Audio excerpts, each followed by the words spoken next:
Welcome to Nick Speaks, everyone. This is a show where you'll get a completely unbiased opinion on potential investment opportunities from condos to single-family houses and multifamily properties in Chicago and the surrounding suburbs. If you like the content, please share, like, and subscribe.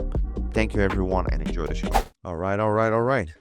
Welcome back, guys. Monday. What is it? February 11th.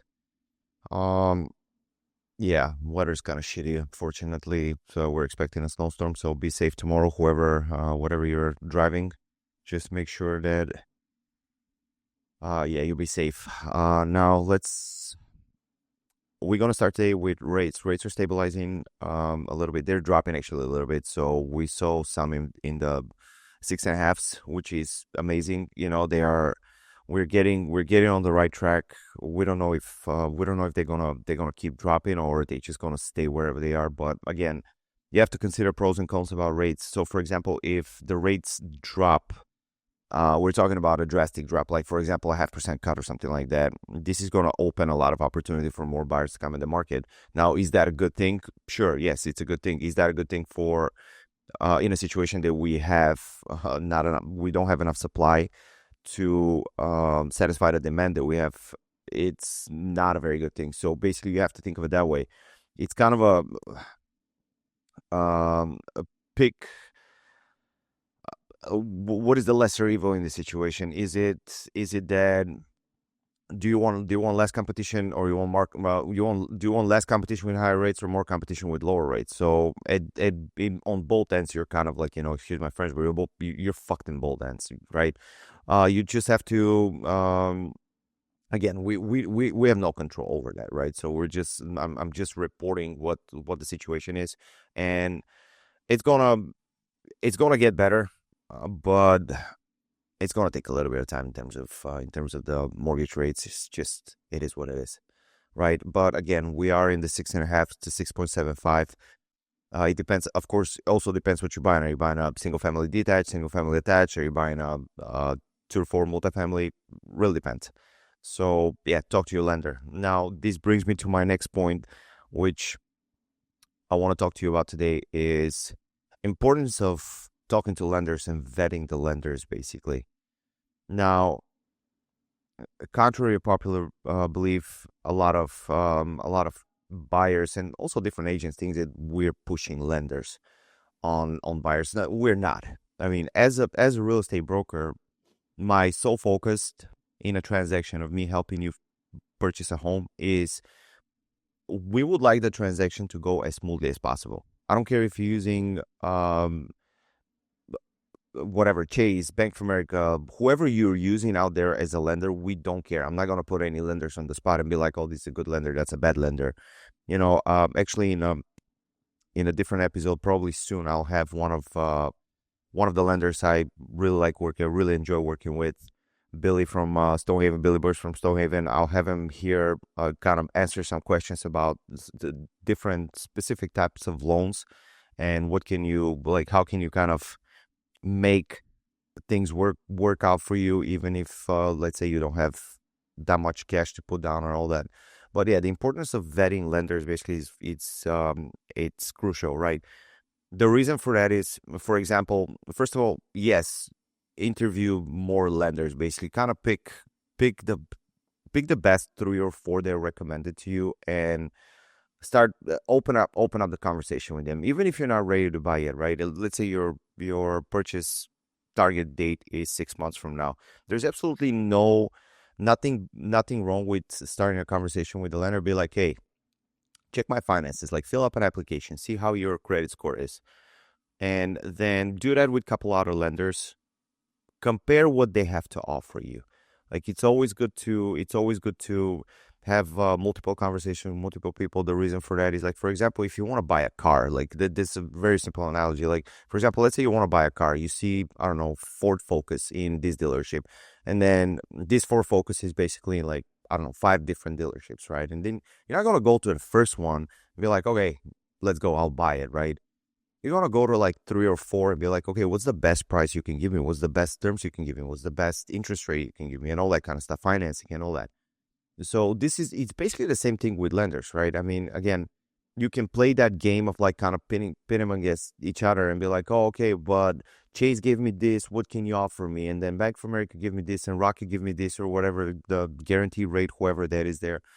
What can you give me? So there is only so much you can do that, because at some point it's like the lender is going to get sick and tired of you, and they'll be like, hey, you know what, just go work with somebody else, right? I mean, yes, they're very competitive. They would like to win just like everybody else. They would like to win your business. They would like to prove themselves that they are the best.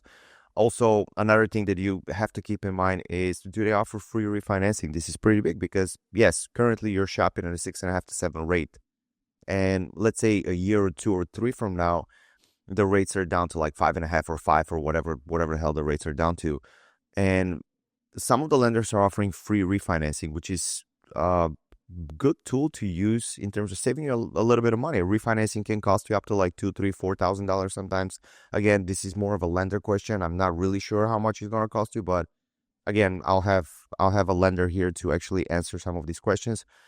Um, Another very important thing you have to keep in mind when you talk to lenders is response time, right? There is, again, I'm not going to put any lenders on a spot here and be like, oh, these people respond faster, these people don't. But yes, so for example, if you talk to a lender and when you get under contract, this is one of the things that you're going to notice is everything is kind of time sensitive at this point. So sometimes you need a piece of paperwork to go out, you need a question answer right away. Of course, this is what we're here for overall, but again, on the other end, we're not the only source of information as a broker. I'm not the only source of information in the deal that I can provide. You do have an attorney, you do have a lender, you have an inspector. All these people are working for you. So one of the most important things about having a good lender assist you in a transaction is response time. So for example, if you call them like Friday, I mean, of course, do I recommend to call people at like Friday at like 9, 10 o'clock at night? No, I don't. But sometimes it happens, right? Sometimes you have a question and you're like, holy shit, like that, it bugs me. I can't sleep. I need an answer. Text somebody. Um, Response time during work hours, all that.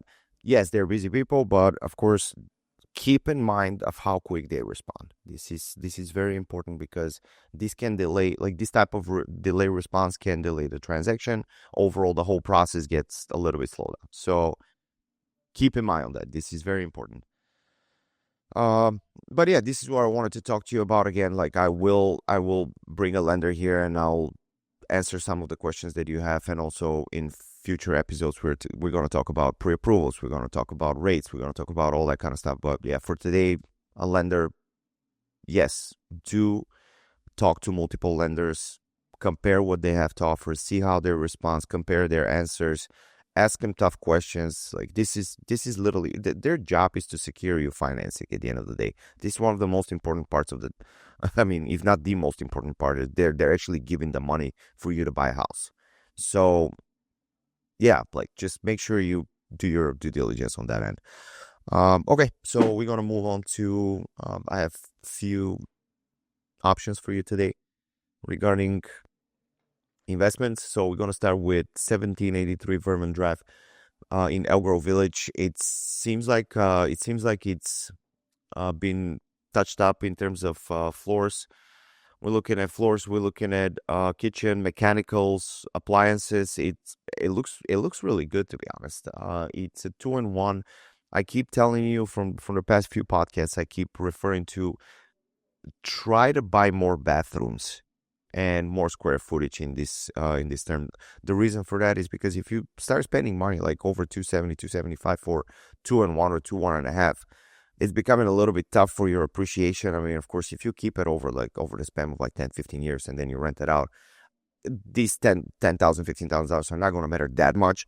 But if you decide to resell in the next 2 to 5 years, if you outgrow the place, this might be an issue. So yeah, target something like around the 250 if you're specifically looking for a townhome in the suburbs. Target 250, 260 and under for 2-in-1, and then if you start going up on price range, make sure that you're targeting two bathrooms, or at least 1.5, but 2 is ideal. So overall, association here is very low, like it's 107. I'm assuming they're gonna jack it up a little bit in the next few years. With that law of association, my assumption will be that there are barely any reserves in the account there. But again, it saves you money in a short term, but it might cost you in a long term, regarding special assessments. Next one, 1707 Queensbury.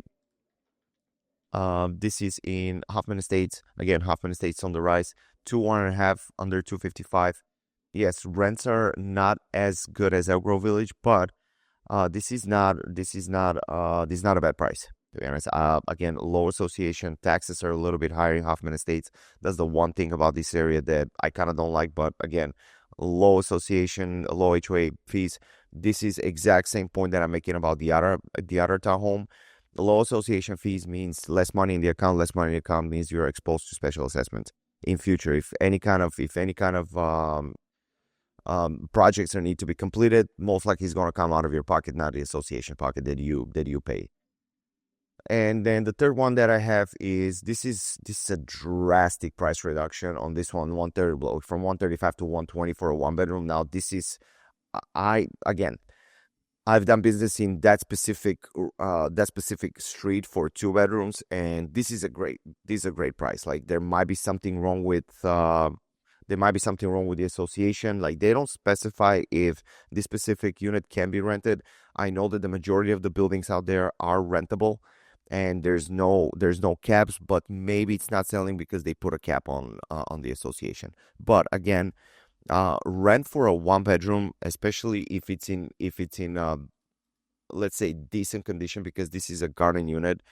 I mean, this is an English garden basically, but if it's in an okay condition, and of course pay very good attention on the association paperwork, if they've had any how do you call that, any flood problems with any flooding issues with this building, that's going to be the major determining factor here. If they don't, you can easily rent out for probably $1,500 a month. It's not in bad condition. Laundry is right next door, so this will be a very good investment.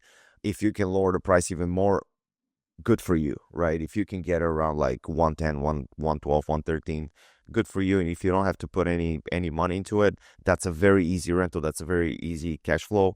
Just make sure Schiller Park, higher taxes just because of the O'Hare, just because of the airport. The airport is jacking up the taxes there of the surrounding areas. You cannot Airbnb there, so get your mind out of the gutter. You cannot, like, it's just not gonna happen. But yeah, those are the 3 options that I have for you today. And yeah, that's basically it. We'll see you next Monday.